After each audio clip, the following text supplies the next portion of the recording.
हसन अली का धमाकेदार कमबैक, सलमान अली आगा की शानदार कैप्टेंसी, उम्दा स्पेल शादाब खान का, ऑलराउंडर शादाब खान जिसका बरसों से था इंतजार। पाकिस्तान क्रिकेट ने मिशन 2020 वर्ल्ड कप 2026 और एशिया कप के लिए नया अवतार शुरू कर दिया, अपना खेलने का अंदाज बदल दिया है। क्या नया एरा पाकिस्तान क्रिकेट का स्टार्ट हो चुका है, क्योंकि बांग्लादेश को पहले T20 में पाकिस्तान ने नाखून चने चबवाने पर मजबूर कर दिया। But this is the Bangladesh team. Babar Rizwan के बगैर क्या आप वर्ल्ड कप खेलेंगे? टीम की फॉर्मेशन किस तरह होगी? ओपनर्स आपने इतने सारे इकट्ठे कर रखे हैं। इन सारे उमूर पर, इन सारे टॉपिक्स पर चर्चा करेंगे। लेकिन दूसरी जानिब IPL 2025 का पहला क्वालीफायर पंजाब किंग्स बनाम RCB रॉयल चैलेंजर्स बेंगलोर ई साला कप नमदू, वो बेंगलोर में एक ही आवाज है, बल्कि भारत की आवाज बनती जा रही है ये, क्योंकि RCB और पंजाब किंग्स का मुकाबला कुछ उस तरह का है। किस टीम की क्या ताकत है? जोश हेजलवुड अब उपलब्ध हैं, नहीं उपलब्ध हैं? उसके बाद क्या तुषारा को बिठाया जाएगा? लियाम लिविंगस्टोन का क्या होगा? सारे सिनेरियोज पर चर्चा करेंगे। लेकिन सबसे पहले बात करते हैं पाकिस्तान और बांग्लादेश के उस मुकाबले की, क्योंकि नई नवेली टीम है, ज्यादातर यंगस्टर्स हैं। बाबर रिजवान के बगैर अगर आप किसी भी टीम को खिलाएंगे तो पिछले 5 से 6-7 साल में ऐसा हुआ नहीं। और फिर जब उनके बगैर आप खेलते हैं तो नजरें रहती हैं कि नए लड़के कर क्या रहे हैं। शुरू पर फखर जमान को खिलाया गया, साइम अयूब को खिलाया गया, उनके साथ बतौर ओपनर दोनों फेल हो जाते हैं। साइम अयूब गोल्डन डक पे आउट हो जाते हैं, फखर जमान जल्दी आउट हो जाते हैं। 5 पर पाकिस्तान की 2 विकेटें गिर जाती हैं। ये बहुत आम नुकता था इस मुकाबले का कि 2 विकेटें गिरने के बावजूद भी पाकिस्तान ने अपनी वो सोच, वो इंटेंट, वो अप्रोच नहीं बदली। वो द पाकिस्तान वे एक टैग लिखा था ना सलमान अली आगा ने और पाकिस्तान की नई टीम मैनेजमेंट ने कि हम खेलेंगे द पाकिस्तान वे में। अब द पाकिस्तान वे का हम जवाब ढूंढ रहे थे कि ये फार्मूला है क्या? फार्मूला दिखा आज, क्योंकि फिर भी उसी रफ्तार से खेले। मोहम्मद हारिस की अगर बात करें तो छोटी इनिंग्स थी पर लाजवाब इनिंग्स थी। 18 गेंदों पर 31 रन, वो जो मोमेंटम था वो गिरने नहीं दिया और जो प्रेशर बांग्लादेश ने शुरू पर डाला था उसको फील नहीं किया और उसके बावजूद तेज खेलते गए, अटैक करते गए। वही एक तरीका इस खिलाड़ी के खेलने का। फिर सलमान अली आगा की वो कप्तानी बारी, ये captaincy, captain leading from the front की एग्जांपल आपने सुनी होगी, बल्कि मुहावरा आपने सुना होगा, ये स्टेटमेंट आपने सुनी होगी। लेकिन एग्जांपल आज दिखी जब सलमान अली आगा ने शानदार 50 स्कोर की। 34 गेंदों पर 56 रन की वो लाजवाब इनिंग, 8 चौके, 1 छक्का उनकी इनिंग्स में शामिल था। और Salman Ali Agha is 3 dimensional player. गेंदबाजी करते हैं, बल्लेबाजी करते हैं, कैप्टेंसी करते हैं और फिर फील्डिंग में भी हमेशा एक्टिव नजर आते हैं। तो इस तरह का एक नया लीडर जब आपके पास आता है तो आपकी टीम में एक नई रूह आती है, एक नई सोल आती है। वो पाकिस्तान क्रिकेट के लिए एक बेहतरीन साइन। उसके बाद Hasan Nawaz will be the next big thing of Pakistan cricket, क्योंकि तेज 3 सेंचुरी इसी साल न्यूजीलैंड के अगेंस्ट स्कोर की थी। फिर PSL का सीजन शानदार जाता है, मैन ऑफ द टूर्नामेंट होते हैं और फिर यहां पर आकर 22 गेंदों पर 44 रन नंबर 4 पर बल्लेबाजी करते हुए बनाते और उन कंडीशंस में बनाते हैं जहां पर बैटिंग करना उतना आसान नहीं था। पाकिस्तान ने 200 जरूर बनाया, लेकिन शादाब खान ने कहा कि गेंद बहुत लो रह रहा है, इतना आसान नहीं है, कोई बहुत ज्यादा स्पॉट बैटिंग पिच नहीं है। तो फिर इस पिच पर इस तरह की बल्लेबाजी जब हसन नवाज ने की तो मेरे माइंड में वो चीज आई कि मिडिल ऑर्डर का जो प्रॉब्लम पाकिस्तान का चल रहा था, क्या उसका जवाब, क्या उसका आंसर, क्या उसका हल, उसका सोल्यूशन हसन नवाज है, आप बताइएगा। फिर शादाब खान द ऑलराउंडर जिसकी हमें तलाश थी, 25 गेंदों पर 48 रन बनाते और पाकिस्तान पहुंच जाता है 200 के उस पार। 201 रन पाकिस्तान की टीम बनाती है, 202 रन का हदफ सामने वाली टीम को मिलता है। उम्मीद की जाती है बांग्लादेश की जानिब से भी अटैक किया जाएगा और शुरू पर कुछ ऐसा नजर भी आया। तंजीद शकीब हसन ने जो अटैक किया उसको न्यूट्रलाइज पाकिस्तान ने जल्द ही कर लिया, लेकिन शुरू पर बांग्लादेश ने क्योंकि बड़ा टारगेट था सामने तो अटैक करने की कोशिश की। कोई भी खिलाड़ी खैर उनका टिक कर खेल नहीं पाया। लेकिन बात यहां पर की जाएगी हसन अली की।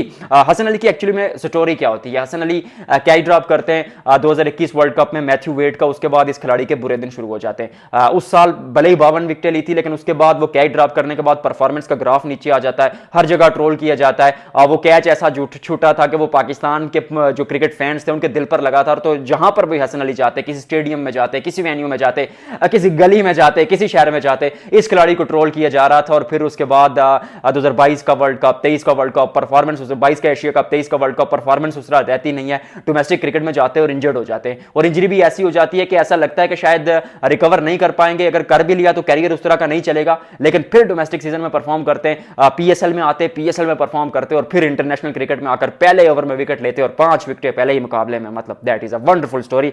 Well done Hasan Ali. Haris Rauf 3 overs में 36 रन थोड़े से महंगे साबित हुए, but we have to find out this, क्योंकि हर दिन टाइमिंग शायद हर गेंदबाज का नहीं होता। और खुशदिल शाह एक विकेट ले जाते हैं, 2 विकेट शादाब खान ऑलराउंडर ले जाते हैं, 4 ओवर में 26 रन, 2 विकेट, 48 रन बल्ले के साथ भी बनाए थे, मैन ऑफ द मैच का अवार्ड भी वो ले उड़ते हैं। सलमान अली आगा भी 1 विकेट ले जाते हैं। तो फिर यहां पर यह बात आती है कि पाकिस्तान की नई टीम जिसमें 4 ओपनर्स आपने रखे हुए हैं, चाहे वो असाइम अयूब हों, हसन नवाज हों, मोहम्मद हारिस हों, फखर जमान हों, ये ऊपर खेलना ही पसंद करते हैं और बीच में सलमान अली आगा हैं। तो क्या इसी सोच के साथ आप जाएंगे?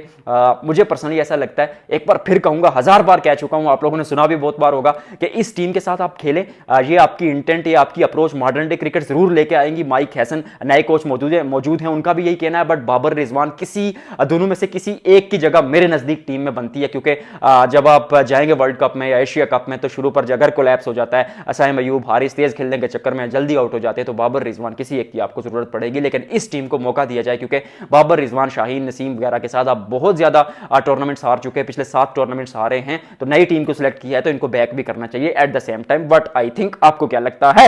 अब बात करते हैं इस टाउन के सबसे बड़े मेले की, जो कि पंजाब किंग्स और आरसीबी के माबेन होगा। अब मुकाबला बड़ा और फिर इसकी चर्चा भी बड़े विस्तार में की जाएगी।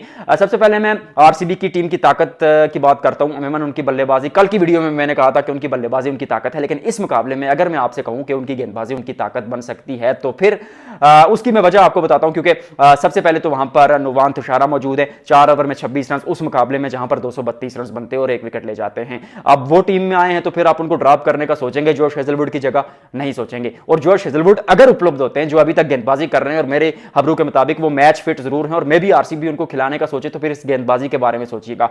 नुवान तुषारा वहां पर मौजूद है, वहां पर जोश हेजलवुड वापस आ जाएंगे, भुवनेश्वर कुमार वहां पर ऑलरेडी मौजूद है, फिर उसके साथ यश दयाल मौजूद है। 4 ऐसे गेंदबाज आपके पास प्रॉपर गेंदबाज मौजूद होंगे, तो बीच में आप कुणाल पांड्या को कहीं भी यूटिलाइज कर सकते हैं, और सुयाश शर्मा को अगर जरूरत पड़ी, बहुत ज्यादा कहीं ऑफ दिन चला गया आपका, तो फिर सुयाश शर्मा को इंपैक्ट प्लेयर यूज कर सकते हैं। और अगर उनको यूज नहीं कर सकते तो लियाम लिविंगस्टन तो आपको उनको बाहर ही उठाना पड़ेगा, तो फिर उनकी जगह नुमान तुषारा को खिला लें और एक बैटर एक्स्ट्रा खिला लें, एक बॉलर एक्स्ट्रा खिला लें, क्योंकि बैटर कम करने से आपकी समस्या हल हो जाएगी। क्योंकि कोहली रन बना रहे हैं, फिल सॉल्ट रन बना रहे हैं, सुयाश शर्मा का कॉन्फिडेंस आई है, बीच में मयंक अग्रवाल आ गए, रजत पाटीदार भी आई एम श्योर के रन बनाएंगे, क्योंकि पहला सीजन बहुत अच्छा गया था, बीच में एक बैड पैच आया, but I know he is the leader. और जब इस तरह के मैचेस आएंगे तो मुझे ऐसा लगता है कि वो 20-30 रन की बारी तो कम से कम वो खेल ही देंगे, और एट द एंड आप कुणाल और टिम डेविड से काम चला लेंगे। और रोमेरियो शिफर्ट भी तो वहां पर मौजूद हैं, तो फिर बल्लेबाजी इस तरह की बन रही है। आरसीबी का जो यूनिट बन रहा है वो काफी स्ट्रांग बन रहा है। समस्या एक ही रहने वाली है कि जोश हेजलवुड अगर उपलब्ध नहीं होते, तो फिर आप लियाम लिविंगस्टन की जगह ब्लेसिंग मुजरबानी की तरफ देखेंगे,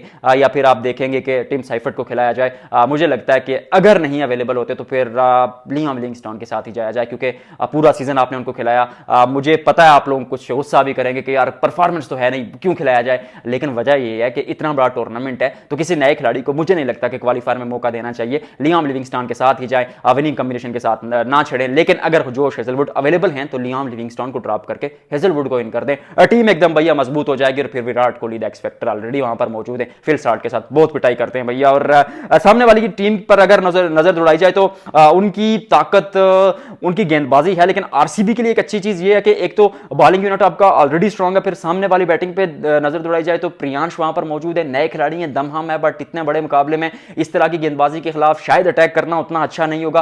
प्रभ सिमरन सिंह बहुत ज्यादा रन बनाकर आए, वो मौजूद है, जोश इंग्लिश मौजूद है, श्रेयस अय्यर मौजूद है, नेहाल वडेरा मौजूद हैं।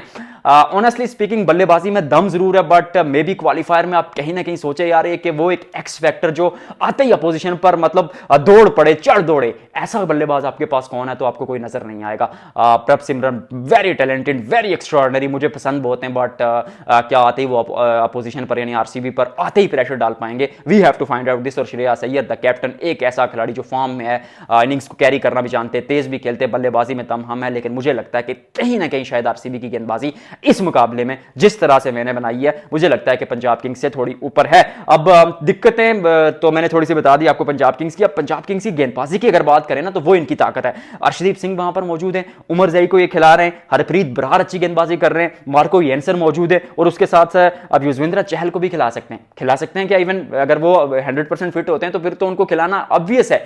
और मतलब यूजी जैसा खिलाड़ी आपके पास मौजूद है, वहां पर अर्शदीप सिंह मौजूद हैं, उमर जई मौजूद हैं, हरप्रीत जमशेद बरार मौजूद है, बल्ले गेंदबाजी आपकी बहुत ज़्यादा ताकत वाली है, और फिर सामने विराट, फिल साल्ट और रजत पाटीदार, सुयाज शर्मा, मयंक अग्रवाल, रोमेरियो शेफर्ड, सामने वाली टीम की बल्लेबाजी भी तो उतनी मजबूत है। तो फिर इसको हम ऐसा कर देते हैं कि इसको कल का बैटल बना देते हैं आपके साथ मिलकर डॉक्टर स्पोर्ट्स पर, क्योंकि जब अर्शदीप सिंह आएंगे तो विराट कोहली अगर उसी तरह से खेलते हैं तो रन्स भी बनाए विराट ने अर्शदीप के खिलाफ, लेकिन गेंद ऊपर भी तो चली जाती है, मतलब आउट भी तो हो जाते हैं। फिल साल्ट का खेलने का भी तरीका आते ही अटैक करते हैं, और अटैक करने में समटाइम्स वो शुरू पर जो विकेटें हैं वो गिर जाती हैं। और अगर मुझे लगता है कि शुरू के 3-4 ओवर विराट कोहली और फिल साल्ट खेल जाते हैं तो आरसीबी मुकाबले में आगे भाग जाएगा। और आई वांट टू सी कि आरसीबी की कल के मुकाबले में अप्रोच क्या होगी। आपको क्या लगता है इस मुकाबले को कौन जीतेगा? कमेंट सेक्शन में बताइएगा, वीडियो को लाइक और शेयर कीजिएगा कमेंट सेक्शन में, और फिर सब्सक्राइब और तो आप कर ही देते हैं।